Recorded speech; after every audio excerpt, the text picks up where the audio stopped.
17 वर्षीय दीक्षा की मां घर से बाहर गई थी और जब वह घर में वापस आई तो उनकी बेटी के लाश पंखे से झूल रहे थे। ऐसा लग रहा था कि दीक्षा ने आत्महत्या की है।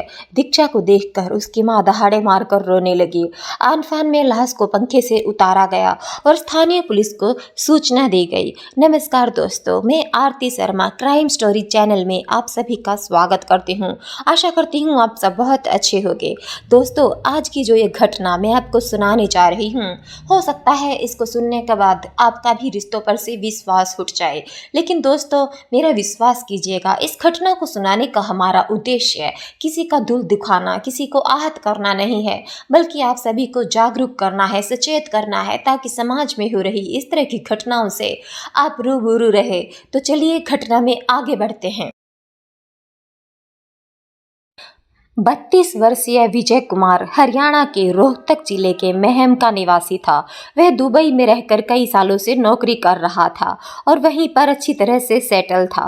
वह एक भारतीय था और जिस तरह से विदेशों में भारतीय लोग अपनों को तलाशते हैं और अपने ही वतन के लोगों को ढूंढते हैं, ठीक उसी तरह भी विजय कुमार को अपने विदेश में रहते हुए भी स्वदेश की बहुत याद आती थी और इसीलिए वे अपना खालीपन दूर करने के लिए जब भी वह ऑफिस से छुट्टी होते ही घर आता तो घर आते ही वह अपने टाइम को पास करने के लिए अपना लैपटॉप निकाल कर बैठ जाता और सोशल मीडिया साइट पर अपने देश के लोगों को ढूंढने लग जाता, चाहे वह कहीं से भी हो, हरियाणा, पंजाब, राजस्थान, बिहार।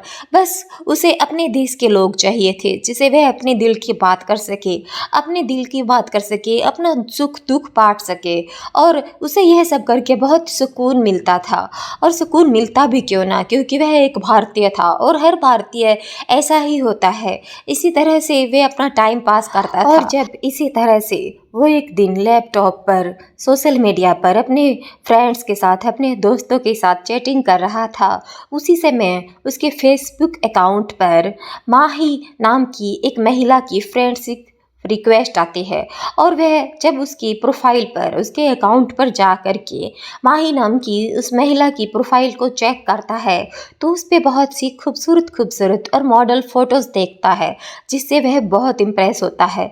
जैसा कि दोस्तों किसी भी खूबसूरत औरत की या लड़की की फ्रेंडशिप रिक्वेस्ट आने से कोई भी एक्सेप्ट कर लेता है, ठीक उसी तरह से विजय कुमार भी माही की रिक्वेस्ट एक्सेप्ट कर लेता है और दोनों में फ्रेंडशिप हो जाती है और दोनों बातचीत करना शुरू कर देते हैं।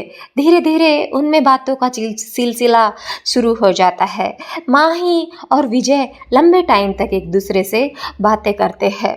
माही विजय से कहती है कि तुम दुबई में क्या करते हो, तुम्हारी फैमिली में कौन कौन है। विजय उससे बताता है कि मैं यहाँ पर जॉब करता हूँ और मेरा जो बाकी का परिवार है वो यहीं पर, मतलब कि पंजाब में रहता है।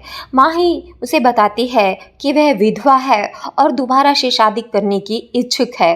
तो वह कहती है कि मुझे तुम पहली नज़र में ही इतने ज़्यादा अच्छे लगे कि मैं तुमसे आगे इस रिश्ते को बढ़ाना चाहूँगी।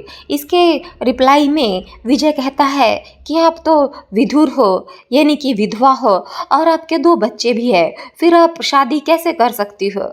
इसके रिप्लाई में मंजू कहती है, मंजू उफ माही, ये आपको मैं बताना भूल गई थी, माही का ही नाम मंजू है। तो दोस्तों आगे माही उससे कहती है कि फिर क्या हुआ, मेरे 2 बच्चे हैं लेकिन वे बहुत छोटे हैं और अभी तो मैं जवान हूँ और मैं शादी कर सकती हूँ। तो विजय उसे जवाब देता है कि आप वहाँ पंजाब में रहती हो इतनी दूर और मैं आपसे इतनी दूर यहाँ पर दुबई में रहता हूँ, तो हमारी शादी कैसे हो सकती है। हमारी दोस्ती ही अच्छी है और मैं इस दोस्ती को ऐसे ही हमेशा बना के रखना चाहता हूँ। लेकिन माँ ही कहाँ मानने वाली थी, उसने तो बस दिल में ठान रखी थी कि वह किसी विदेशी से शादी करेगी और अपनी लाइफ को सेट कर लेगी। इधर विजय भी अपना टाइम पास कर रहा था क्योंकि यहाँ विदेश में उसे टाइम पास करने के लिए कोई अपना नहीं था और वह किसी ऐसे अपने की ही तलाश में था जो उसके साथ प्यार भरी मीठी मीठी बातें करते रहे। अब विजय को भी माही की बातों से कोई दिक्कत नहीं हो रही थी, क्योंकि उसे पता था कि वो उससे इतने लाखों किलोमीटर दूर रहता है, शादी का तो कोई सवाल ही नहीं होता। और ऐसी ही मीठी मीठी बातें करके टाइम पास करने के लिए माही अच्छी औरत है और इससे बातें करने में कोई बुराई भी नहीं है। वो कौन सा उसके साथ शादी करने वाला है। इसी तरह से उनकी बातों का सिलसिला चलता रहता है। सब कुछ बहुत ही अच्छे से चल रहा था, सब कुछ ठीक ठाक चल रहा था और इसी तरह उनकी दोस्ती को 8 महीने हो चुके थे और ऐसी ही मीठी मीठी बातें और प्यार भरी बातें माही और विजय में होती रहती थे। तो चलिए दोस्तों, अब आपको आगे की घटना के बारे में बताते हैं। आखिर माही कहाँ से थी और माही क्या करती थी। दरअसल दोस्तों, माही पंजाब की रहने वाली थी और 2 बच्चों की माँ थी। बात 1998 की है। बात 1998 की है। रामचंद्र, जिनका एक पुत्र था रविंद्र, और वह पंजाब के भटिंडा में ही रहते थे और उनका चूड़ियों का व्यापार था। माही उर्फ मंजू अक्सर उनकी दुकान पर चूड़ियाँ पहनने के लिए आया करती थी और एक दिन अचानक से रामचंद्र को किसी कारणवश घर दुकान से बाहर जाना पड़ा और उस दिन उनकी दुकान पर उनकी जगह उनका बेटा रविंद्र बैठा हुआ था। और जब मंजू उसके पास चूड़ियाँ पहनने के लिए आई तो मंजू की खूबसूरती को देखकर रविंद्र मंत्रमुग्ध हो गया और उसको देखता ही रहा। और जब वे उसे चूड़ियाँ पहनाने लगा तो वे उसे चूड़ियाँ कम पहना रहा था और उसके मुलायम मुलायम मुलायम हाथों को सहला ज्यादा रहा था। और यह सब बात मंजू नोटिस कर रही थी। जैसा कि औरतों की आदत होती है कि वे आदमी की एक नज़र से ही पहचान जाती है कि उसके दिल में क्या है। मंजू समझ गई थी कि रविंद्र उसकी खूबसूरती पर मोहित हो गया है और उससे पहली नज़र में ही प्यार करने लगा है। अब धीरे धीरे दोनों की दोस्ती होती है और यह दोस्ती फिर प्यार में बदल जाती है। और एक दिन रविंद्र मौका पाकर मंजू से अपने प्यार का इजहार कर देता है, क्योंकि दोनों एक ही जाति से थे और इसे बात का घर वालों को कोई एतराज़ नहीं था कि वे दोनों शादी कर ले। घर वालों की रजामंदी से दोनों की शादी हो जाती है और शादी के 2 साल के अंदर ही मंजू के 2 बच्चे भी हो जाते हैं, एक बेटा और एक बेटी। बेटी का नाम होता है दीक्षा और बेटे का नाम होता है मोहित। समय ठीक ठाक चल रहा था। अब क्योंकि रविंद्र की शादी हो चुकी थी, इसीलिए वह अपने पिता से अपनी पैतृक संपत्ति का हिस्सा लेकर अलग हो जाता है और अलग से अपना कामकाज करने लगता है। परिवार बड़ा हो चुका था, उसके 2 बच्चे भी हो चुके थे, लेकिन आमदनी नहीं बढ़ी थी और इस कारण अब आए दिन रविंद्र और मंजू के बीच झगड़े होने लगते हैं। झगड़े इस कदर बढ़ जाते हैं कि बात मारपीट तक आ जाती है और 1-2 बार गुस्से में रविंद्र मंजू पर हाथ भी उठा देता है। और अब क्योंकि उनके झगड़े बहुत ज़्यादा बढ़ गए थे और घर की आर्थिक स्थिति भी कमज़ोर होती जा रही थी, क्योंकि मंजू एक आयास किस्म की औरत थी और उसके सपने बहुत बड़े बड़े थे, उसके खर्चे भी बहुत ज़्यादा थे। वह पति की आमदनी से ज़्यादा खर्चे करती थी, इसीलिए उनके झगड़े भी बहुत ज़्यादा बढ़ते जा रहे थे।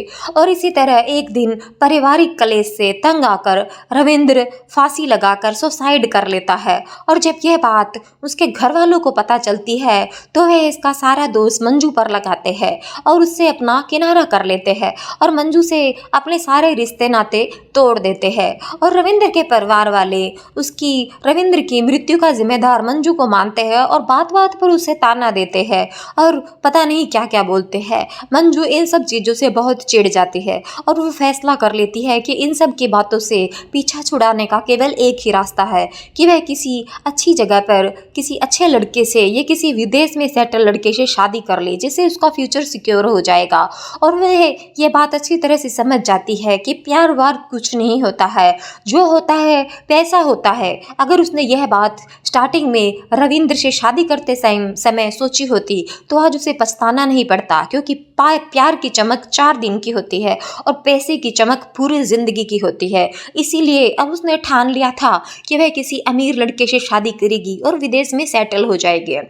इसके लिए मंजू इंटरनेट चलाना सीखती है और इंस्टाग्राम, फेसबुक पर अपना अकाउंट बनाती है और उस पर अपने पूरा बायोडाटा देती है और अपनी उम्र 37 यानी कि 37 साल लिखती है और कई दिन तक कोशिश करती है कि उसे कोई अच्छा लड़का प्रपोज करे या फिर उससे कोई दोस्ती करे, कोई बातचीत करे, क्योंकि उसने अपनी उम्र 37 साल लिखी हुई थी, इसीलिए उसे किसी की भी फ्रेंडशिप रिक्वेस्ट नहीं आ रही थी।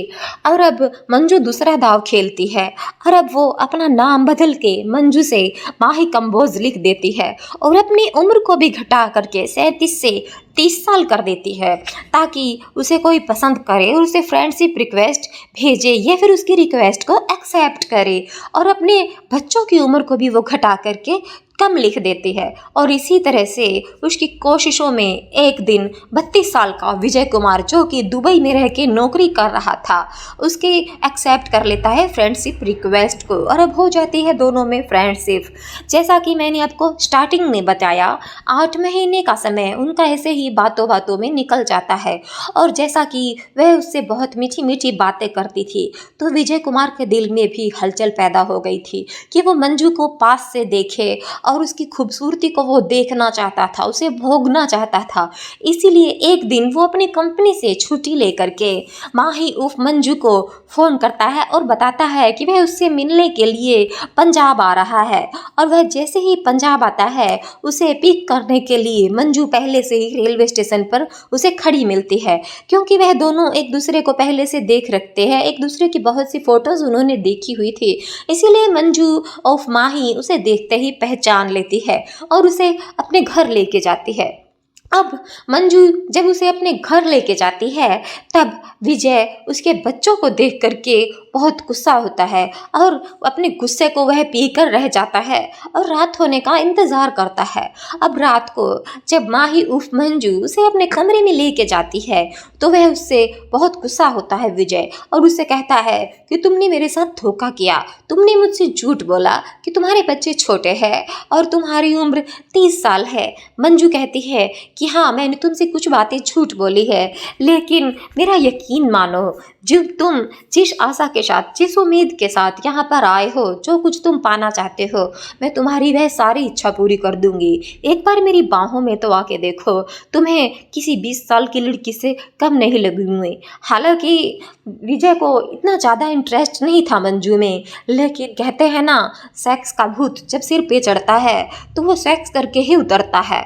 और जैसे ही मंजू उसके सामने अपने कपड़े उतार कर खड़ी होती है, तो विजय का दिल भी मचलने लगता है और फिर वह दोनों आगोशी में समा जाते हैं और इसी तरह पूरी रात कई बार सेक्स करते हैं। और जब सुबह उसे अपने ख्याल आता है, तो विजय कुमार को ये थोड़ा सा महसूस होता है कि उसने कुछ गलत किया और अब वह मंजू से कहता है कि वह होटल जा रहा है और अब वह होटल चला जाता है। और धीरे धीरे समय बीत रहा था और इसी तरह 10 से 12 दिन हो जाते हैं और 15 दिन भी हो जाते हैं, क्योंकि अब विजय का वापस दुबई जाने का समय आ रहा था। और अचानक से वह एक दिन घर आता है। तब सुबह जब होती है, तो मंजू चिल्लाती हुई उसे बताती है कि उसकी बेटी दीक्षा ने सुसाइड कर ली है। और माँ की यह बात सुनकर, मंजू की बात सुनकर विजय भी घबरा जाता है और दोनों आन-फान में पुलिस को फ़ोन करते हैं। जब पुलिस आती है और पूरी छानबीन करती है, तो पता चलता है कि मंजू ने सुसाइड कर ली है। बॉडी को सुसाइड की थी, इसीलिए उसका पोस्टमार्टम ज़रूरी था। बॉडी को पोस्टमार्टम के लिए हॉस्पिटल में भेज दिया जाता है और पोस्टमार्टम रिपोर्ट आने के बाद पता चलता है कि जिस पंखे से उसकी लाश लटकी हुई थी दीक्षा की, वो पंखा बहुत नीचा था और ऐसे में सुसाइड करना पॉसिबल नहीं था। और जब मंजू से पूछताछ की जाती है, तो वह कहती है, उससे पूछा जाता है कि बॉडी को किसने नीचे उतारा था। वह अपने 12 साल के बेटे का नाम लेती है। पुलिस सोचती है कि इसका 12 साल का बच्चा एक 17 साल की लड़की को कैसे उतार सकता है, और जिस तरह से वह पूरी सिचुएशन को बता रही थी, उससे भी ये नहीं लग रहा था कि दीक्षा ने सुसाइड की है, क्योंकि दीक्षा के बलहास के पास से एक सुसाइड नोट भी मिला था, जिस पर कि तारीख 21 मई 2016 लिखी हुई थी। लेकिन उस सुसाइड नोट की जो थी तारीख थी, उसको काट करके 23 मई 2016 कर दिया गया था। और फिर ये भी हो सकता था कि ये तारीख किसी ने बदली हो, क्योंकि जो भी व्यक्ति सुसाइड करता है, ये खुदकुशी करता है, तो वो बहुत ज़्यादा डिप्रेशन में और बहुत दुखी होकर करता है। वो ऐसे नहीं करता कि आज सुसाइड नोट लिखा हो और 3 दिन बाद सुसाइड की हो। तो यह बातें भी पुलिस को कुछ अटपटी लग रही थी। और दीक्षा की कलाई पर भी ब्लेड से कट लगा करके एक नाम लिखा हुआ था, विजय। और अब पुलिस का शक थोड़ा सा मंजू पर गहरा होता जाता है, क्योंकि मंजू बार बार अपने बयान बदल रही थी और पुलिस का शक मंजू पर गहरा होता जा रहा था। अब पुलिस सीधे मंजू को उठाती है और थाने लेके आती है। और मंजू से जब सख्ती से पूछताछ की जाती है तो मंजू ज़्यादा देर तक पुलिस के सवालों का जवाब नहीं दे सकती और टूट जाती है। और उसके बाद जो सच्चाई पुलिस के सामने आती है, उसको सुनने के बाद आप भी दांतों तले उंगलियां दबा लोगे। अब मंजू उफ माही पुलिस को बताती है कि वह जिस आदमी से प्यार करती थी, यानी कि जिस आदमी से वह प्यार करती है, जिसका नाम विजय है, उसकी बेटी भी उससे प्यार करने लगी थी और उसे यह बात कतई बर्दाश्त नहीं थी। और एक दिन उन दोनों की बात इतनी ज़्यादा बढ़ गई कि उसने अपनी बेटी की गला दबाकर हत्या कर दी। दरअसल जिस दिन विजय उनके घर में गया था, उस पहले दिन से ही उसकी नज़र उसकी बेटी दीक्षा पर थी, मंजू की बेटी दीक्षा पर, क्योंकि वह जानता था कि यह औरत जिस्म की भूखी है और हो सकता है यह आगे उसकी बेटी का चारा भी उसके आगे डाल दे, जिससे कि वह उसकी खूबसूरत बेटी को भी भोग सकेगा। और इसी तरह से जब वह मंजू से मिलने आता था तो एक दिन उसने मौका पाकर दीक्षा से अपने प्यार का इजहार कर दिया, क्योंकि दीक्षा की उम्र अभी 17 साल ही थी और इस उम्र में बच्चे इतना ज़्यादा समझ नहीं पाते कि क्या गलत है और क्या सही। अब दीक्षा उससे कहती है कि तुम तो मेरी माँ से प्यार करते हो और मैं तुम्हें रोज रात को मेरी माँ के साथ फिजिकली होते हुए देखती हूँ, क्योंकि दीक्षा छुप छुप कर उन दोनों को देखती थी तो वह सब बात जान गई थी और उसकी शर्म भी काफ़ी खुल चुकी थी। तो विजय उससे कहता है कि वह उसकी माँ से प्यार नहीं करता है, बल्कि वह यह सब उसके लिए कर रहा है। और वह जिस दिन उनके घर आया था उसी दिन से उसे पहली नज़र में ही दीक्षा से प्यार हो गया था और वह उससे शादी करना चाहता है और शादी करने के बाद वह उसे दुबई ले जाएगा। दीक्षा एक बार तो उसकी बात को मानती नहीं, लेकिन जब विजय उसे अपनी बाहों में भरता है और उसे किस करता है तो दीक्षा भी उसकी बाहों में समा जाती है, क्योंकि यह उसकी ऐसी उम्र थी जब बच्चे बहुत जल्दी बहक जाते हैं। अब क्या था, जैसे ही अब कभी विजय को समय मिलता है, क्योंकि उसके पास 1-2 दिन का ही टाइम था, तो वह दीक्षा के पास आता है उसकी माँ की अनुपस्थिति में और उसके साथ शारीरिक संबंध बनाता है। और जब यह बात अगले दिन दीक्षा की माँ ही उफ मंजू को पता चलती है तो वह माँ बेटी बहुत झगड़ा करती है और मंजू अपनी बेटी को खरा खोटा सुनाती है और कहती है, बदचलन, जैसे मैं तुम्हारा बाप बनाना चाहती हूँ उसे तुम अपना खसम बनाना चाहती हो। और माँ बेटी में खूब झगड़ा होता है और यही विजय दूसरे कमरे में लेटकर सब सुन रहा था, क्योंकि वह दोनों हाथों में लड्डू रख रहा था और किसी को भी छोड़ना नहीं चाहता था। अब झगड़ा इस कदर बढ़ गया कि माँ ही दीक्षा की छाती पर सवार हो जाती है और उसका गला दबाने लगती है और तब तक दबाती है जब तक उसकी सांस ना निकल जाए। और जब उसकी आंखें निकल जाती है, वह मर जाती है, तब उसके होश उड़ जाते हैं। लाश को देखकर उसके हाथ पांव फूल रहे थे। इतने में उसकी दीक्षा की घुटी घुटी सी चीख सुनकर विजय भी वहां पर आ जाता है और उसे समझते हुए ज़्यादा देर नहीं लगती कि क्या हुआ है। मंजू उससे कहती है कि कहीं ना कहीं इन सब के पीछे तुम भी जिम्मेदार हो और अब इस लाश को ठिकाने लगाने में मेरी मदद करो, नहीं तो मेरे साथ साथ तुम भी फंस जाओगे। क्योंकि विजय अब अपने हाथों मजबूर हो गया था, क्योंकि कहीं ना कहीं इस क्राइम के लिए वह भी जिम्मेदार था। इसीलिए वह दोनों माही और विजय मिलकर के दीक्षा की लाश को पंखे से लटका देते हैं और माही रोने का नाटक करती है कि दीक्षा ने सुसाइड कर लिया है और इस सब के लिए उसके ससुराल वाले जिम्मेदार है। तो दोस्तों, जब यह सभी बातें पुलिस को पता चलती है तो हत्या का मामला माही के खिलाफ और इसके 7 दिन के जुर्म में विजय के खिलाफ भी दर्ज किया जाता है और दोनों के खिलाफ चार्जशीट तैयार करके कोर्ट में पेश की जाती है और उन दोनों को सजा के लिए कोर्ट में जेल में भेज दिया जाता है।